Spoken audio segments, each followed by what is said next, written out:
So, chaps invited Caan from. We've known each other kind of for. When did you come to the Susie Bennett thing? That must have been 3 years ago, 2 years ago? 2.5 years ago, yeah. Yeah, okay, that was the Why Men Die by Suicide event. Yeah.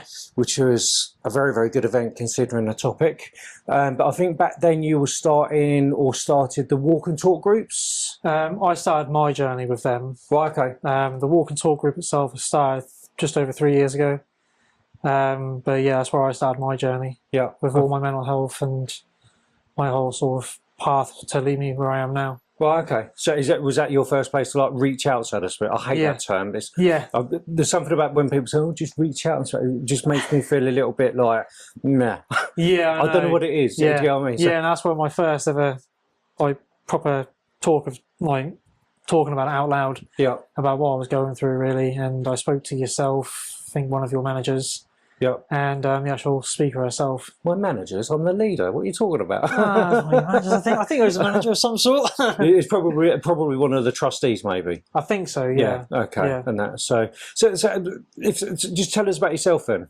Well, my old journey started with broke up with an ex-partner. It's pretty much typical way to start. Your sort of origin story, should we say? Yep. But when we first split, our little boy was 6 months old. She was very abusive, mentally, physically, emotionally. This is your ex, sorry. Yeah. Yep. And literally, I think it was like a few months before me meeting yourself, I was thrown out of the house. Yeah. After she'd been punching me in the face. Oh, yeah. And ripping my 6-month-old boy out of my arms, making him cry and everything like that. And I was forced out of the house. Yeah. I don't know how to come back on that one, mate. No, it's one of I think the main thing is we speak to people, men who have I don't really like the term victim, survivor. I think sometimes survivor's a bit cheesy, sometimes it's turned into overused, but a bloke who's just basically been battered by the partner, male or female, but most of the time we speak to a thing. It pains me where a lot of the time when I hear those stories, actually they don't get the same help. I'm not saying that happened to you, but when I speak to men who have had some sort of issue like that, normally they don't get the help anyway, not even close to what a female would get, and that's what makes me sad, frustrated every single time. Definitely. And that, so I presume. So where are you at now then? Because I wasn't expecting that. So yeah, so I had to leave the house. I'm still paying for that house because she still lives there with my little boy. She made up allegations to the police, which then had me arrested. Yeah. And thrown into cell for like 4 or 6 hours with questioning. Yeah.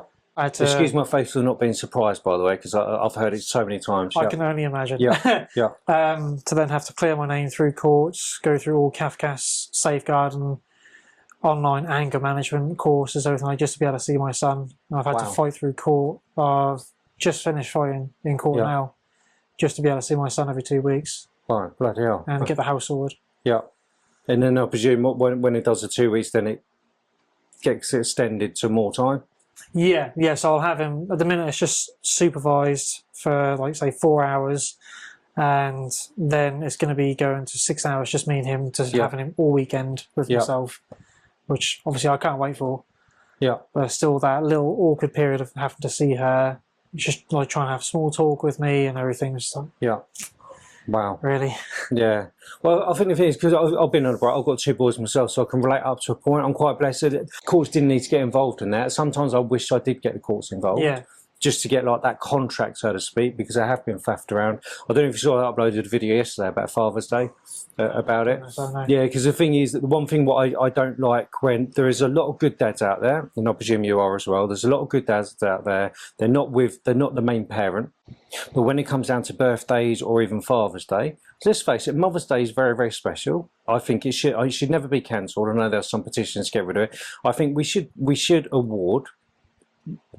recognise mums, and I think we should also recognise dads as well. Oh, definitely, yeah. 100%. But it seems that the importance is more on Mother's Day, and Father's Day actually isn't as important. It sort of takes a side step. It compared does. to Mother's Day. No, it does. Just my personal opinion. But I think, like, even yesterday, like my own boy, my youngest one, we had plans, and his mum was like, "Oh, we're going round his grandparents."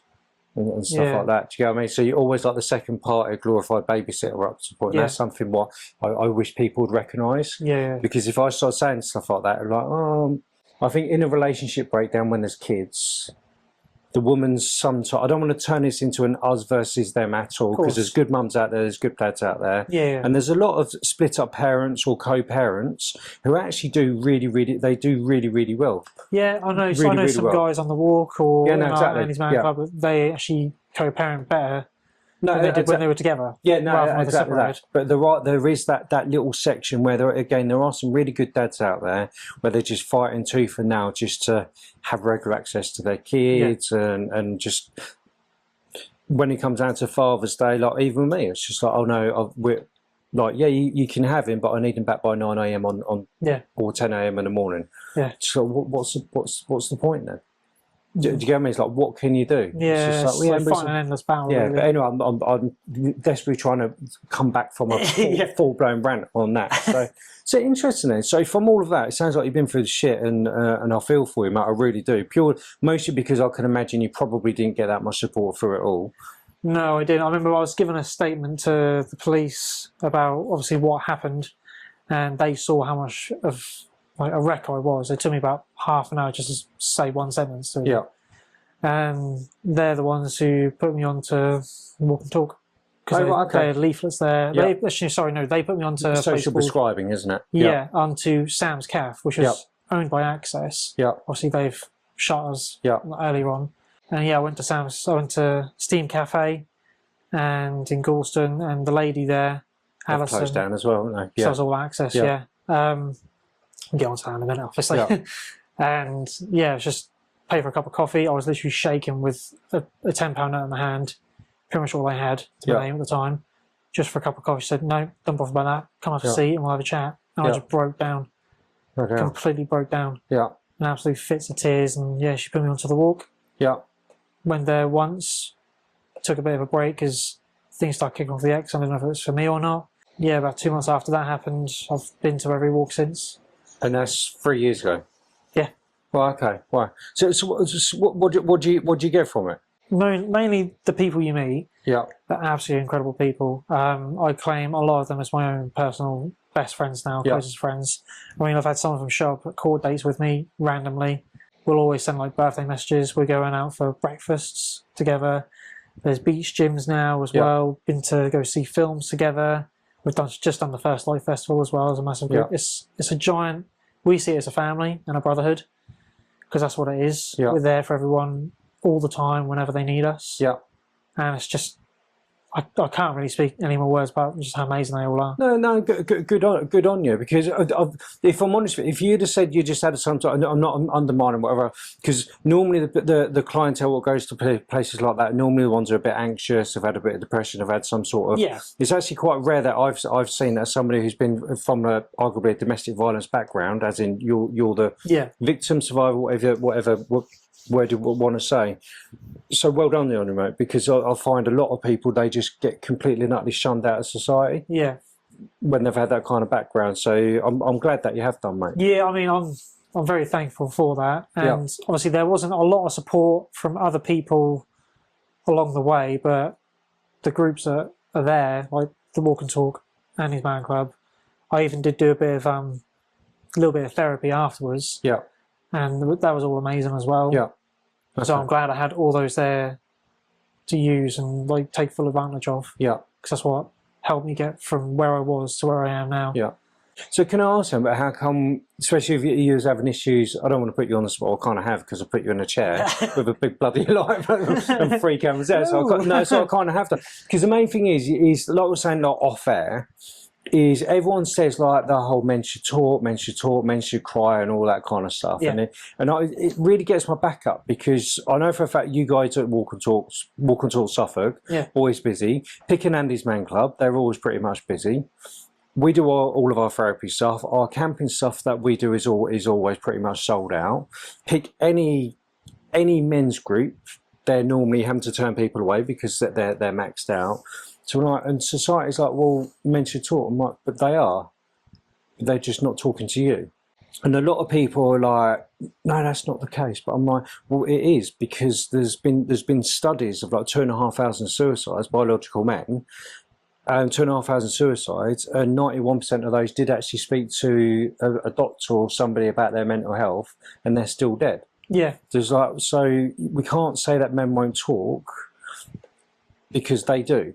But my issue is, my bugbear is, why aren't men talking more to their doctors, to mental health places? Does that kind of make sense? Yeah, definitely. And we can keep blaming men to say, well, they're not talking. It's like, well, maybe they are talking, but we're not listening to them properly. There's that. If that made any sense. It does, yeah, because it was about a year ago where I got really bad as well myself. I took a massive dip, and I contacted my GP about being put on antidepressants and stuff. And the waiting list is ridiculous. Well, to get antidepressant or the... Just to talk to the doctor about antidepressants, just to take that first step to see if you need them or not.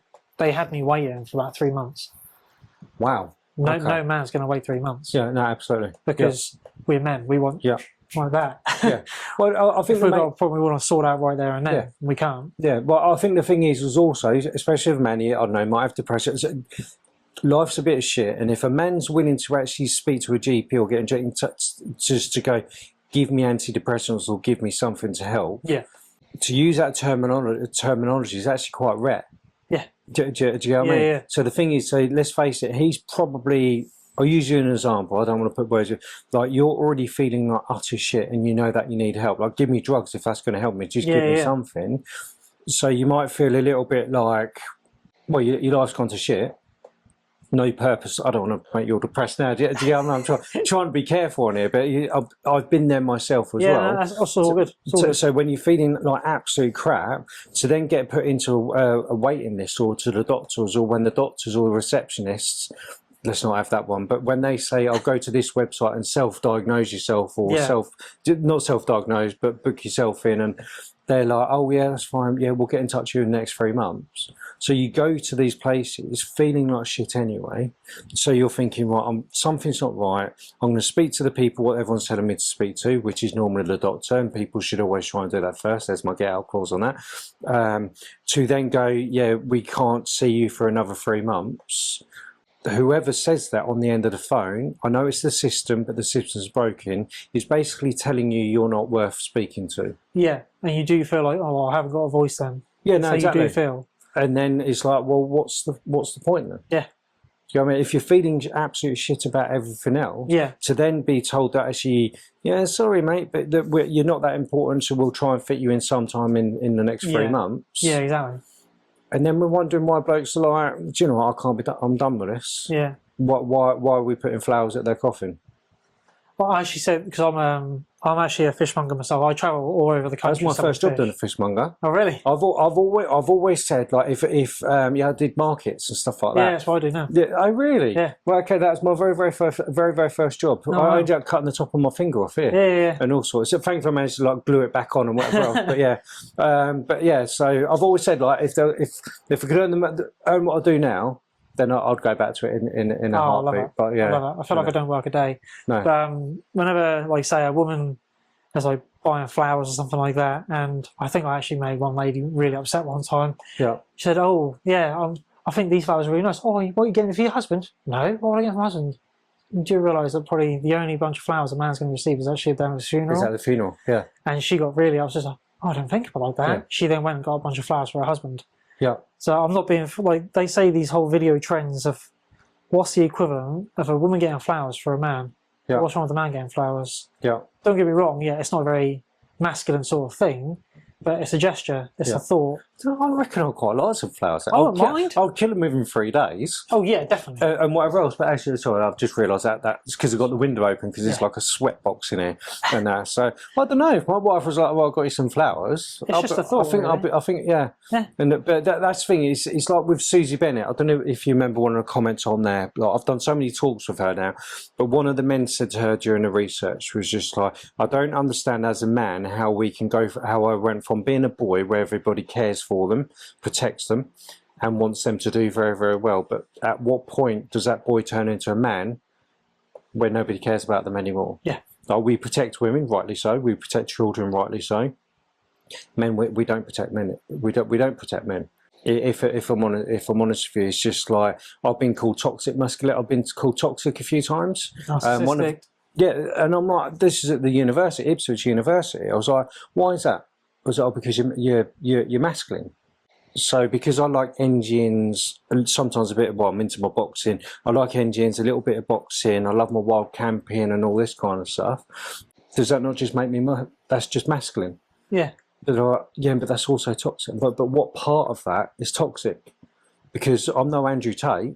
No. Do you know what I mean? They can never like give you a definitive reason as to why it's toxic. It's just to them that, I don't know, messes with their ideas or morals or whatever it is. And that, so, but I think it kind of falls back, doesn't it? It's just like society protects everybody else other than the typical normal bloke. If I'm honest with you, and until we can change that mentality, I think we're never ever going to stop suicide. We'll never stop suicide completely. No. Let's not pretend we're saviors, because we're not. But we can slow it down. We can slow it down. Yeah, and I think we try to make some of a difference. But I think we can slow it down even more if we actually learn to listen to men. Yeah. As I say, it's just like men do talk, and I've said this so many times, and actually somebody proved my point.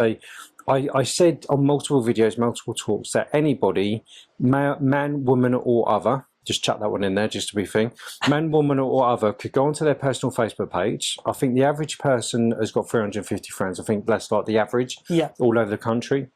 So the average person's got 350. Anyone could say, right, I'm going to be doing a men's group in the next 2 weeks at my local pub, coffee bar, whatever else. Come down. And I guarantee, without really promoting it that much, out of that 350 thing, they'll get 10 blokes turn up. Oh, definitely. For no other reason. Oh. Yeah, easy. Do you get what I mean? But it's just like, but we've got to get to the bottom of why are men only speaking to men in all of these groups. And yeah, we do therapy, so I know you guys do really good stuff, but there's certain stuff what we are not qualified to deal with. Yes. Do you know what I mean? There's certain crises and all this kind of stuff. Yeah, which is why we're only a peer-to-peer sort of thing. Luckily, one of our guys on the walk, Charlie, he does work in law enforcement, and he's amazing when it comes to signposting. Yeah. So there's a link or a QR code that you can scan, and it takes you to a little website. It's got all different helplines. It's probably like 30 or 40 different helplines. Right. Okay. For every different sort of crisis you can imagine: gambling, sex addiction, anything you can think of, domestic abuse, financial, everything. And we always have that Just Giving, I think. Just Giving or something like that. But yeah, we have it. Every walk we have like a little leaflet with that on it. Yeah. Every Andy's Man Club meeting, we've got a little leaflet there as well, so people can scan it. It's also providing a service for the people, because our Facebook page for the Walk and Talk, there's myself, there's New, Mark, Charlie, Chris. We're all admins. We've got 5 admins on there. Yeah. I'm up at like 1 o'clock in the morning for work every weekday. Yeah. Then there's other people who are going to bed at that sort of time. So we've got 24-hour service of being able to message someone if they need it. Yeah.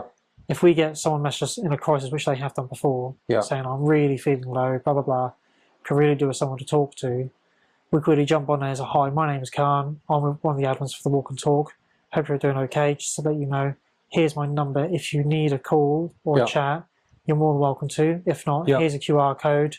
Scan this. I'll take you to any site, or if you're in a real crisis, ring 111 or 999. Yeah. So you're always like pretty much trying to be bang on it. Yeah. While the iron's hot, as they say. Yeah.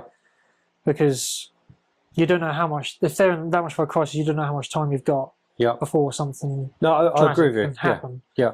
So that's why we try and respond as quick as we can. No, I agree. It's the same as we've got like auto replies and all this kind of stuff. You can't have got to. There's always somebody watching that stuff. But I think it goes to the thing. It's just like, I think we need to get to the bottom of it. Actually, realistically, why is a man arguably in crisis or in debt or whatever? Just his life's hit the pan big time.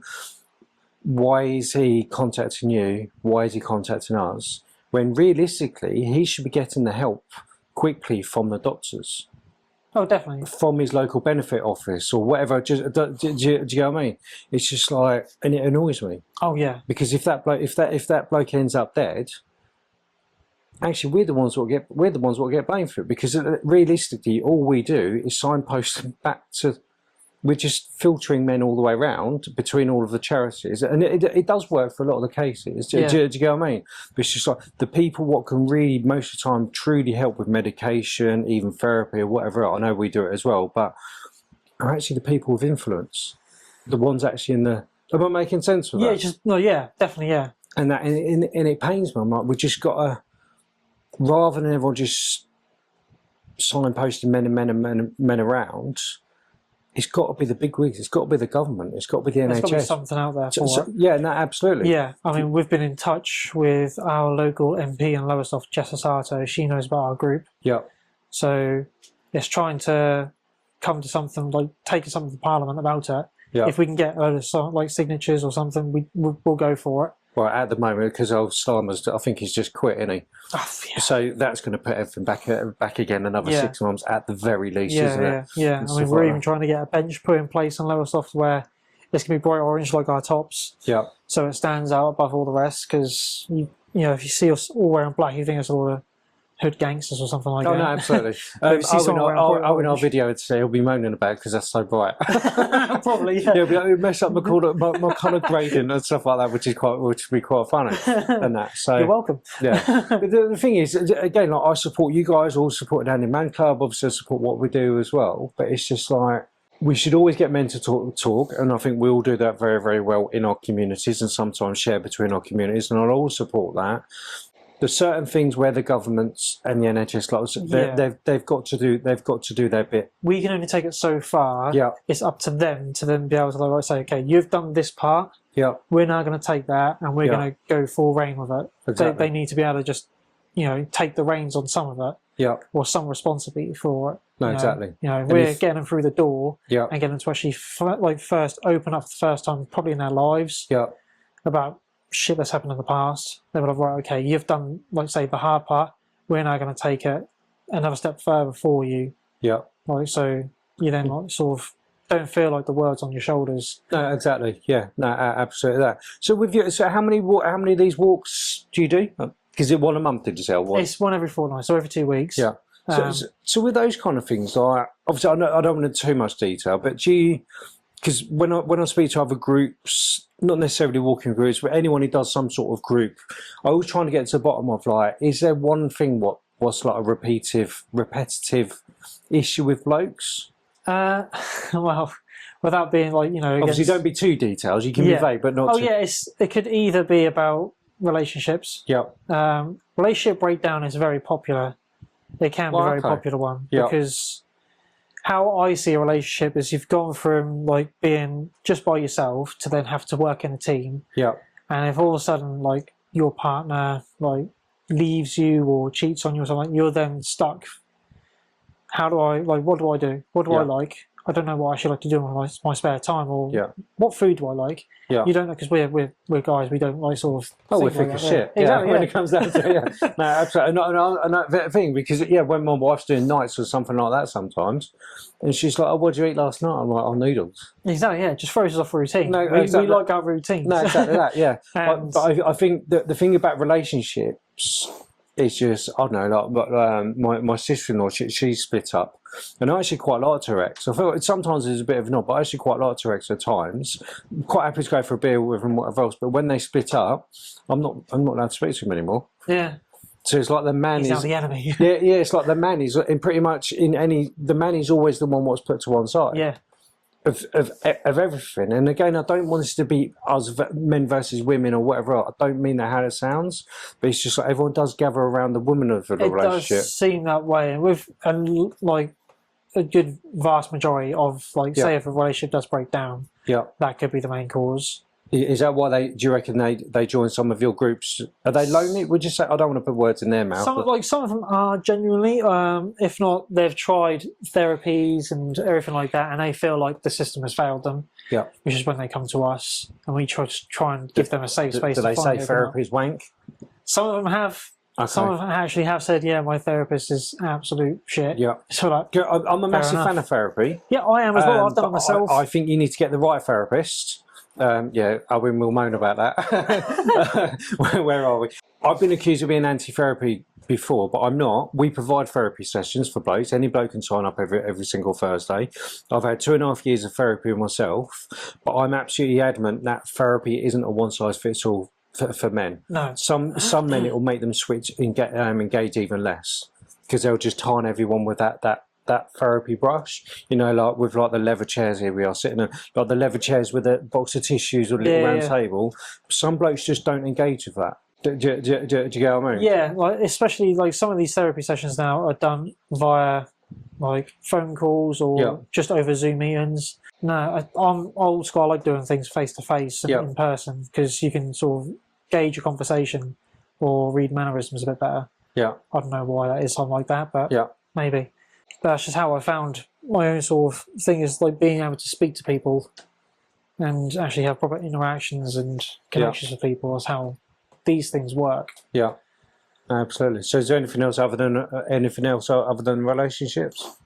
People like saying like struggling with financial troubles. That happens. Like people will talk about or moan about the bosses or work, and which is sort of like pretty typical. I mean, really, like just moan about something to do with work, or I don't know, or neighbours, or just again, past relationship is a very popular. It's probably like the most popular one. The relationship one. Yeah. Well, okay. Yeah, because obviously it's just then there's the whole battle of children, if there's children involved, or finances. Yeah. Because it all just ties into one, really. Yeah, no, absolutely. So these people are just struggling with their relationship or separated from the relationship? It could be either having like breakdown of a relationship or actually just being split, load of arguments. It could be different sort of subjects. Which is kind of sad, isn't it? Really, it is, yeah. Because again, it does feel like women tend to maybe they're just better. Well, they are better. Let's face it, they're better at networking and asking and chatting and nattering and all this kind of stuff. Where men, I do think we've got a bit of a habit of shutting ourselves down a little bit. Well, yeah. I mean, you think of the older generation. What they used to do is they used to just go to pubs, and sit with their friends, have a few beers. I don't know pubs anymore, are they? But yeah. Yeah, there you go. That's one reason why the probably men don't talk that much anymore, because there's no pubs, there's no, even the kids as well. There's no youth groups. Yeah. Well, when I was growing up, there was a youth group around the corner from where I lived. Go there every week. Yeah. You've got pool tables. There's football, basketball, PlayStation. Yeah. Everything there just for kids to get together so they're not on the streets. Yeah. Now in Lowestoft, that's a real problem, real issue with teenagers. No, exactly. The only youth group I know. It's been running for about 2 years, but when that first set up, and they do some really good stuff, when they first set up and got all the change of use, whatever, of the office, the locals started complaining about it because they could hear the music. They had like a band room, but it pretty much set like a third floor thing like this. Yeah.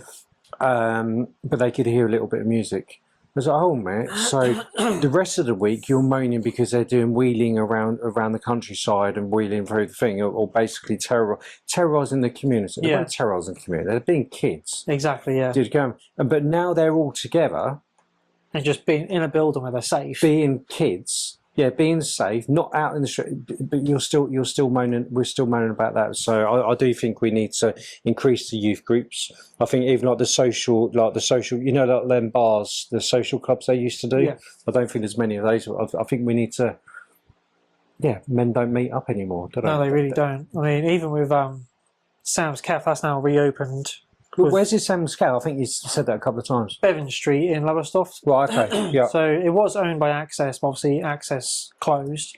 The one in Ipswich is gone as well now. Yeah, I think Access... Warrior Lake, I think they called it or something. Access closed, like a big, massive thing in the journal, really, when it happened.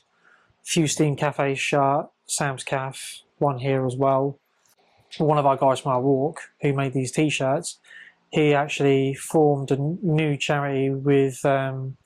Tracy, who was the manager at Sam's Cafe, another one of the facilitators, and his man club, Sean. They formed a new charity to then have Sam's reopen. Yeah. Back to the public now. That's open 5 days a week, offering the support that Sam's used to for anyone. Yeah. Different youth groups, and we've now got our own community allotment plot. Yeah. Which we're now good on you. Yeah. redoing to then give back to the community. Yeah. So that's a lot of work, especially in this bloody heat. Yeah, no, exactly. Yeah. Just to sort of get people coming in, because the allotment itself as well, that's amazing. It's a real safe space. You don't feel like no one's around you at all. You feel you're really enclosed, so you can just chat one-on-one with people if you want, while you're like picking up tomatoes or whatever. Yeah. It was a good place for them to switch their brains off for a couple of hours as well, isn't it? It really does, yeah. Because that's something what I do think blokes really need to be, not educating blokes, giving blokes a chance just to do something to switch their brain off for a little bit. Do something with your hands. Yeah. Sounds to me like I've said it to myself, like I love my wild camping and all this kind of stuff. Hence why I've got my hiking trousers on. To be honest, I've got them on because they're the coolest ones. Do you know what I mean? Because I know it's like going to be a sweatbox. I'm like, right, grab them, lob them on, and whatever else. But I do think we need to be encouraging blokes and not making them feel bad for doing something what can just switch their brain off a little bit. Yeah. Because again, women, statistically, women are very, very good at talking. They're very good at doing their groups and getting together. Men, we tend to shut down a little bit. One thing, obviously, women, what they love to do, they'll get around, have a nice cup of tea, have a chat. There's millions of Costas and Starbucks or any cafes out there. They can do all that. That won't really be the same for men, really, as there's no pubs or anything. But now there's things like men's sheds, men's craft. Men's sheds do brilliant stuff. Exactly, yeah. Any workshop like that where someone's doing something with their hands or playing a sport like pool, football, rugby. We've actually now got our own walk and talk beach gym as well, which one of our guys is running. Speaking of which, he's done marathons, raising money for mental health awareness, suicide prevention. He's raised, I think it's over £2,000 in total. Yeah. Well, a person who never used to run about a year and a half ago to now running half marathons, ultra marathons. Is he really annoying about it as well, though? He's actually really good. I've got one of my friends, Frank. Funny enough, I did a video of him here, Frank. I knew him, he used to be a right grumpy bastard. Yeah. Me and him have always been mates, probably because we're both the thing. But he runs 5 kilometres every day and all this kind of stuff. And he's like annoyingly happy. It's just like, tone it down a bit, mate. Sean, he's a lovely guy. Again, he's one of my closest friends. But yeah, I mean, we even play D&D together because we're nerds. Yeah. We've got our own D&D group as well, which he plays as well. And so Dungeons and Dragons, okay. Yeah, because some of us are very geeky. Yeah. I'm happy. No, which is fair enough. But this one thing that I've had a sniper who started a knitting group. There's you and your Dungeons and Dragons stuff and stuff like that. And just because I might and I don't, just because I'm like I couldn't see myself playing Dungeons and the board. For me, I'm like not for me. Yeah. But just because it's not for me, if that helps you in your mental health or switching your brain off a little bit, then people like me, what are thinking, what a load of geeks, can shut the fuck up. Well, because at least you're doing something. That's what I mean. Even my family, they'll take the piss. They're like, oh, really? A bit of a nerd? I don't give a shit. Do you wear the hat? No. Right, okay, right. No, I could do. I do have one. Of course you do. Yeah, no, of course you do. But the thing gets up. No, exactly that. Yeah, but it's just, again, it's just like if that helps you and your mental health, an hour a week or whatever else, then it doesn't matter what people like. Yeah, we just have 2 hours. We just have a laugh. It's mainly just us having a laugh and taking the piss. No, good on all it is, and it's a great laugh. It's the same as people going they'll just banter. Yeah. Take the piss out of each other, like a football or anything like that. It's a bit different banter, really, because I'm not into football at all. I can't relate to it. I love my boxing and racing and all this kind of stuff. But for me, if it hasn't got gloves or an engine, it's not a sport. I feel like when I was growing up, because I've never been into sports at all. Yeah. My whole family's into sports. I've always felt like a bit of an outcast because of that. Yeah. I couldn't talk to my uncle or my brother. I was actually just hanging out with my mum, my auntie, and my nan. Right, okay. Because I was fascinated about food and music and stuff. So goblins. Well, yeah. And that. So let me just keep an eye on the time because you're one of those where I've done videos before. I'm quite conscious of it now where you just like you're chatting away and then you're like shit. It's like an hour and a half. So with your groups, which again, it sounds like you're doing some really, really, really good stuff. So kudos to you. Not just that, but also the Andy's Man Club, which we signpost over to every now and again. How do you look after your mental health? Considering you've had issues yourself, your words, not mine. Yep. How do you? Because with MANUP, I've been burnt out. Pretty much majorly depressed before because even though obviously I'm a double-up bastard, don't I? Of course I am. But over time of hearing about death, suicide, problems, blah, blah, blah. And let's face it, you've probably seen himself when it comes down to Facebook, which is the worst one. There are also some dickheads out there. And over time it does, here's me preaching like, talk, speak to men, do this, do that, enjoy life, play Dungeons and Dragons, enjoy your life. But that stuff builds up.